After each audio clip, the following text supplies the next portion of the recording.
Désormais, toujours plus de bébés chinois boivent du lait maternisé néo-zélandais. Au cours de la première moitié de l'année, la Chine a importé près de 300 000 tonnes de lait maternisé produit en Nouvelle-Zélande. La Chine est désormais le plus grand importateur de lait maternisé néo-zélandais et le deuxième pour la viande de bœuf. Cela est dû au traité de libre-échange entre les deux pays. Nous reconnaissons l'importance de la Chine en tant que partenaire commercial avec lequel nous avons signé un accord de libre-échange. Je peux désormais vous dire que le volume du commerce entre les deux pays a doublé, mais dans les faits, ce que nous constatons en Chine, c'est un quadruplement des volumes.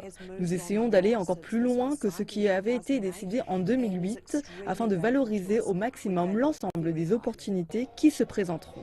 En plus de stimuler le commerce entre les deux pays, les entreprises s'engagent dans des projets plus ambitieux. Les entreprises apprennent aux côtés de leurs partenaires commerciaux néo-zélandais l'utilisation de technologies avancées ainsi que les différentes expériences de gestion.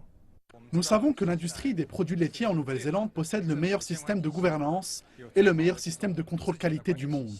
Nous avons donc décidé d'envoyer notre personnel pour y étudier afin de rapporter le meilleur de ces systèmes en Chine. Le traité de libre-échange ne nous permet pas seulement de suivre la tendance globale visant à faciliter et à libéraliser le commerce. Il nous permet également d'apprendre de l'expérience des autres pays, afin de mener à bien nos propres réformes intérieures. Par ailleurs, on constate de plus en plus d'échanges entre les individus. En 2014, on recensait près de 30 000 étudiants chinois en Nouvelle-Zélande et le nombre de Néo-Zélandais qui apprennent le chinois est toujours plus important d'une année sur l'année.